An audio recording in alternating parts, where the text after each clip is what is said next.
नमस्कार, मैं नीलम सिंह। आप देख रहे हैं पब्लिक भारत। आइए नजर डालते हैं इस वक्त की बड़ी खबर पर। मंच पर हमारे साथ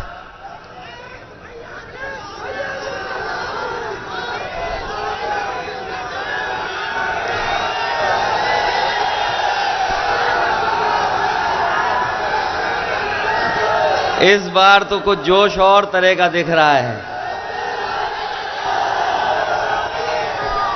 और ये अच्छा है कि पीलीभीत का चुनाव पहले चरण में ही है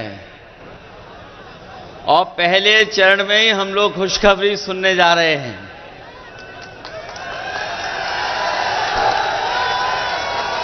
मैं सबसे पहले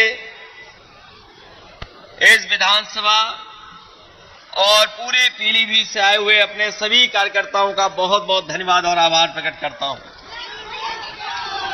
ये पहले चरण का चुनाव होने जा रहा है। पीलीभीत में बड़े बड़े नेता आ चुके हैं। देश के बड़े बड़े नेता आकर के अपनी बात कह चुके हैं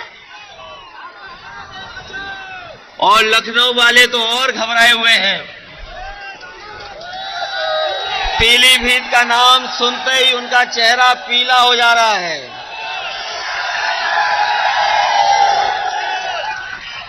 पीलीभीत का नाम सुनते ही भारतीय जनता पार्टी के तमाम नेताओं का चेहरा पीला हो जा रहा है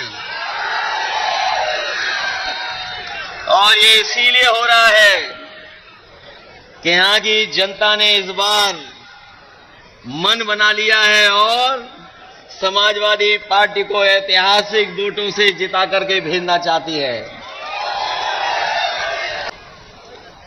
अभी तक तो हमें यही पता लग रहा है लखनऊ में कि इस बार पीलीभीत में साइकिल चल रही है, इंडिया गठबंधन जीत रहा है। ये पीलीभीत हमारी बांसुरी के लिए भी जाना जाता है। ये बात तो प्रधानमंत्री जी भी जान गए कि बांसुरी के लिए जाना जाता है, लेकिन पीलीभीत की जनता तो तब चैन की बंसी बजाएगी जब भारतीय जनता पार्टी यहां से जाएगी। चैन की बंसी तभी बजेगी कि नहीं बजेगी, ये याद रखोगे कि किस तरह नुकसान किया इन्होंने। हमारे हर वर्ग के लोगों को दुखी किया ने के नहीं दुखी किया। हम तो अपने सभी गुरुओं, संत और सबको प्रणाम करते हैं और अपने सिख भाइयों से भी कहेंगे कि इन्होंने अपने मान सम्मान से कभी समझौता नहीं किया और कभी भी अगर देश की रक्षा के लिए इन्हें अपनी जान भी न्यौछावर करनी पड़ी होगी तो हमारे सिख समाज के लोग कभी पीछे नहीं हटे होंगे। इसलिए हमारे सिख समाज ने देखा है किस तरीके से आंदोलन चला था, कितने लोगों की जान चली गई। बताओ, इस चुनाव में दिल्ली वालों को सजा दोगे कि नहीं सजा दोगे? अपने वोट से इनको सजा दिलाओगे कि नहीं? ये हमारे आपके भविष्य का चुनाव तो है ही है, लेकिन ये देश के भविष्य का चुनाव भी है। ये चुनाव संविधान बचाने का भी चुनाव है। ये चुनाव हमारा लोकतंत्र बचाने का भी चुनाव है और ये चुनाव हमारे आपके भाईचारा की जो मोहब्बत का और प्रेम से हम लोग रहते आए हैं, जो हमारे भारत की पहचान है, हमारी संस्कृति की पहचान है, उसको बचाने का भी चुनाव है। इसलिए चुनाव आप अपना चुनाव समझ करके और आने वाली पीढ़ी के भविष्य का भी चुनाव है।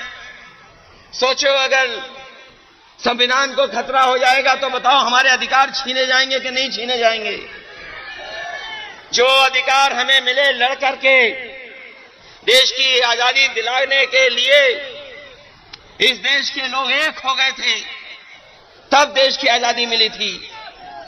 आज फिर हमें एक बार अपने संविधान और लोकतंत्र को बचाने के लिए लड़ना पड़ेगा। बताओ, आप लड़ोगे कि नहीं लड़ोगे? ये लड़ाई कोई छोटी लड़ाई नहीं है। बताओ, हमारे किसान भाइयों, एमएसपी के लिए लगभग 1000 किसानों की जान गई कि नहीं गई, बताओ आप। दिल्ली में जब 3 काले कानून हटने थे, एमएसपी को कानूनी अधिकार मिल जाए, 1000 किसानों ने की लगभग जान गई कि नहीं गई। तो बताओ, हम समाजवादी लोगों ने और इंडिया गठबंधन ने कहा है कि सरकार बनेगी तो एमएसपी के लिए कानून बना करके अपने किसानों को एमएसपी फसलों की दिलाने का काम करेंगे। न केवल एमएसपी का कानूनी अधिकार देंगे, बल्कि हम अपने किसान भाइयों को कह के जा रहे हैं, गरीब भाइयों को, ये जो दिल्ली वाले लोग हैं, इन्होंने बड़े बड़े उद्योगपतियों के, बड़े बड़े कारोबारियों के 15 लाख करोड़ बैंकों का पैसा माफ किया है। अभी तक 10 साल में इन्होंने लगभग 15 लाख करोड़ उद्योगपतियों का कर्ज माफ किया है। और ऐसा भी देखने को मिला है कि जिन व्यापारियों ने कर्ज लिया, जो कर्ज नहीं दे पाए, उनको माफ कर दिया इन्होंने और दोबारा बैंक से उन्हें कर्ज दिलवा दिया। ये आपने आंकड़े निकलवा लेना। और बहुत सारे लोग, बहुत सारे उद्योगपति वो भी हैं जो कर्ज में डूबे थे, कर्ज उनका माफ करके बीजेपी ने बचाया और बाद में उन्हीं उद्योगपतियों से इलेक्ट्रल बॉन्ड ले लिए। बताओ, इलेक्ट्रल बॉन्ड लेने वालों का कर्ज माफ हुआ कि नहीं हुआ? आपको तो पता होगा, देश में सबसे ज्यादा वसूलने का काम अगर किसी पॉलिटिकल पार्टी ने किया तो बीजेपी ने किया कि नहीं किया? इसलिए अपने किसान भाइयों को हम कह के जा रहे हैं, इंडिया गठबंधन बनेगी सरकार, किसानों का पूरा कर्ज माफ होगा। जब उद्योगपतियों का 15 लाख करोड़ माफ हो सकता है, तो हमारे किसानों का कर्ज माफ क्यों नहीं होगा? तो बताओ, अपना वोट देकर के कर्ज माफ कराने का काम करोगे? संविधान बचाने के लिए भी वोट कर देना, क्योंकि आपके वोट से ही संविधान बचेगा। आपके वोट से ही देश का लोकतंत्र बचेगा। आपके वोट से ही किसान खुशहाल होगा। आपके ही वोट से नौजवान को नौकरी मिलेगी। आपके ही वोट से आरक्षण बचेगा। और हम फिर कहते हैं, एनडीए को कोई हराएगा तो हमारा ये पीडीए परिवार हराएगा। ये पीडीए परिवार बैठा है, यही एनडीए को हराने का काम करेगा।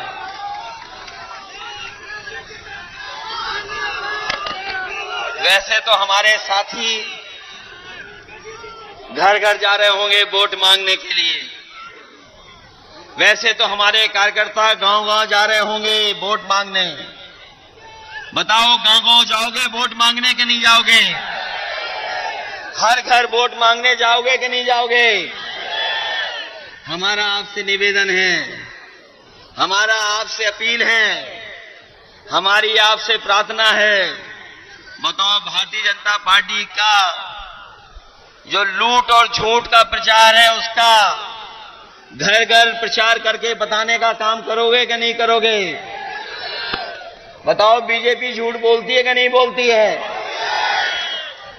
इलेक्ट्रल बॉन्ड से लूट की है कि नहीं की है? तो ये झूठ और लूट का प्रचार करोगे घर घर के नहीं करोगे? और अपने वोट से लोकतंत्र को बचाओगे? ये हमारे देश के प्रधानमंत्री कैसे हैं? ये कहते हैं ये इंडिया गठबंधन नहीं है। कौन सा गठबंधन है?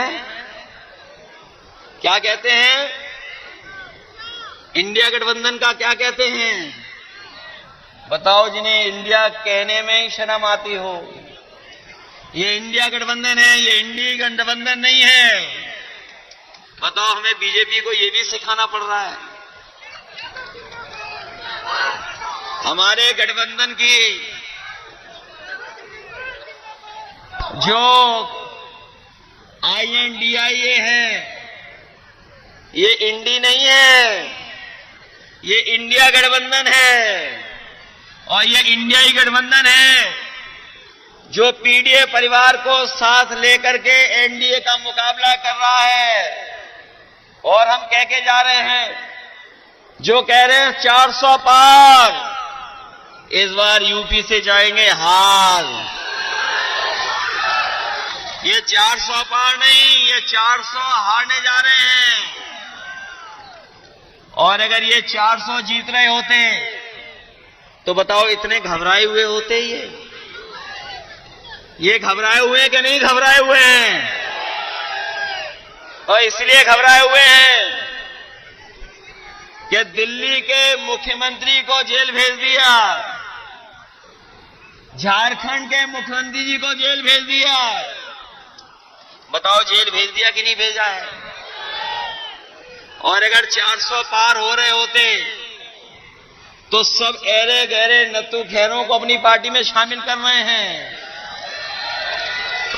अभी सुनने में आया है बरेली में कोई माफिया को भी शामिल कर लिया, जिनको ये महाराष्ट्र में भ्रष्टाचारी कहते थे। बताओ इन्होंने अपनी पार्टी में ले लिया कि नहीं ले लिया? जो इन्हें दिन रात गाली देते थे उन्हें ले लिया कि नहीं ले लिया अपने साथ? उत्तर प्रदेश में भी ऐसे कई दल थे, सुबह से शाम तक बहुत बुरा भला कहते थे बीजेपी को। और हमारे नौजवान तो जानते होंगे यूट्यूब चलाना, सोशल मीडिया पे समय गुजारना जानते हैं। इनके जरा पुराने वीडियो निकाल लो, बताओ कितना बुरा भला बीजेपी को कहते थे। और दुख तो इस बात का है कि हमारे प्रेस के लोग भी चुप हैं, क्योंकि प्रेस के लोगों को भी दाना मिल जाता है, तो जैसा दाना वैसा इनका गाना। बताओ है कि नहीं है? इलेक्ट्रोल बॉन्ड पे कोई बहस नहीं। एक आध चैनल है जिसमें बहस हो रही है, एक आध चैनल है उसमें बहस हो रही है। जब आपके साथ ये भी नहीं है और जो यूट्यूबर साथ हैं उनको बैन लगा रहे हैं, कभी झूठा मुकदमा लगा देते हैं। हमारे पत्रकार साथी भी अगर सच दिखाना चाहेंगे, अगर दिन में सच दिखाया तो रात में इनके पास पुलिस पहुंच जाती है। बताओ पहुंच जाती है कि नहीं पहुंच जाती है? देखो हमारे प्रेस के लोग भी सहमत हैं हमसे। ये हालत पैदा हो गई है, इसलिए सावधान रहोगे कि नहीं रहोगे? सावधान। अपना बूथ बचाओगे कि नहीं बचाओगे? प्रचार करोगे झूठ का क्या नहीं करोगे? बीजेपी के झूठ का। और बीजेपी की लूट को बताओगे कि नहीं बताओगे? बीजेपी की यही पहचान है, झूठ और लूट। इसके अलावा इन्होंने कुछ नहीं किया। पिछले 10 साल में केवल झूठ बोला है और लूटने का काम किया है। इनको बताओ हराओगे इस चुनाव में कि नहीं हराओगे? इसलिए ये मौका मिला है हम सबको, हम आपको सबको मौका मिला है लोकतंत्र बचाने का, लोकतंत्र के साथ साथ संविधान बचाने का, और साथ साथ अपने अन्याय से मुकाबला करने का। ये बीजेपी के लोग पूरे उत्तर प्रदेश और देश को पीछे ले जा रहे हैं। लोग कहते हैं कि हम दुनिया में कहां पहुंच गए हैं, लेकिन अगर दुनिया की गरीबी के पैरामीटर्स अगर हम देखें तो गरीबी में हम कई देश जो हमारे पड़ोसी उनसे भी नीचे जा रहे हैं। हम महंगाई में भी उन देशों के मुकाबले पीछे चले गए, बेरोजगारी में भी पीछे चले गए, और दुनिया में सबसे ज्यादा कर्ज अगर किसी देश के ऊपर है तो वो भारत पर है। बताओ अगर कर्ज वाला देश होगा तो क्या दुनिया में हमारा पहचान बनेगी क्या? इसलिए आपको सोचना होगा, इस देश को बचाने के लिए आपको करना पड़ेगा। इसीलिए मैं आप सबसे अपील और निवेदन करने आया हूं कि समाजवादी पार्टी के एक मजबूत प्रत्याशी हैं भगवत सिंह गंगवार, इनकी मदद करने का काम करना है। बताओ इनके पक्ष में समीकरण है कि नहीं है? ये अग्निवीर और पेपर लीक वाले नौजवान हमारी बूथ में मदद करने का काम करना है। बताओ करोगे कि नहीं करोगे? इस पीलीभीत में न इलाज मिल रहा है, न दवाइयां हैं, और जो व्यवस्था समाजवादियों ने बनाई थी एम्बुलेंस की, वो एम्बुलेंस की व्यवस्था भी खत्म कर दी, और पुलिस को 100 नंबर वाली गाड़ी दी थी। बताओ, गाड़ी को खराब कर दिया पुलिस ने, क्या नहीं खराब कर दिया? और 100 से कौन सा नंबर कर दिया? इन्हें लगा इनका भी रेट बढ़ गया तो इन्होंने भी रेट बढ़ा लिया। बताओ, रेट बढ़ा लिया कि नहीं बढ़ा लिया? इसलिए ऐसे लोगों के खिलाफ मतदान करोगे तभी जाकर के हमारा लोकतंत्र बचेगा। इन्हीं शब्दों के साथ मैं आए हुए सभी लोगों का बहुत बहुत धन्यवाद देता हूं। आए हुए किसान भाइयों का धन्यवाद देता हूं, आए हुए नौजवानों का धन्यवाद देता हूं। मुझे पूरा भरोसा है कि आप सब लोग मिलकर के इस देश को बचाने का काम करेंगे, लोकतंत्र को बचाने का काम करेंगे, संविधान को बचाने का काम करेंगे। और जो मैंने आपसे निवेदन किया है कि बीजेपी की जो पहचान बन गई है लूट की और झूठ की, उसको घर पहुंचाने का काम करना। जिस समय आप घर घर पहुंचा देंगे, आपका प्रत्याशी और समाजवादी पार्टी अपने आप ऐतिहासिक वोटों से जीत करके जाएगी। इन्हीं शब्दों के साथ हम आपका धन्यवाद देते हैं। हम कई अपने प्रतिष्ठित और सम्मानित लोगों को देख रहे हैं, हमें उम्मीद है उनका भी हम लोगों को आशीर्वाद मिलता रहेगा। और आशीर्वाद हम लोगों के वोट के माध्यम से दे देना, यही सबसे बड़ी जीत होगी। जो लोग उत्तर प्रदेश में आए हैं 14 में, वो 24 में जा रहे हैं। जब विदाई हो तो पीलीभीत से भी बड़ी धूमधाम से विदाई हो इन लोगों की, लाखों वोटों से हरा करके भेज देना। आप सबका बहुत बहुत धन्यवाद और बहुत बहुत आभार प्रकट करता हूँ। स्वस्थ रहने के लिए इस्तेमाल करें अयोध्या धाम का श्री राम नाम स्पेशल निरोगी चूर्ण और बुकनू।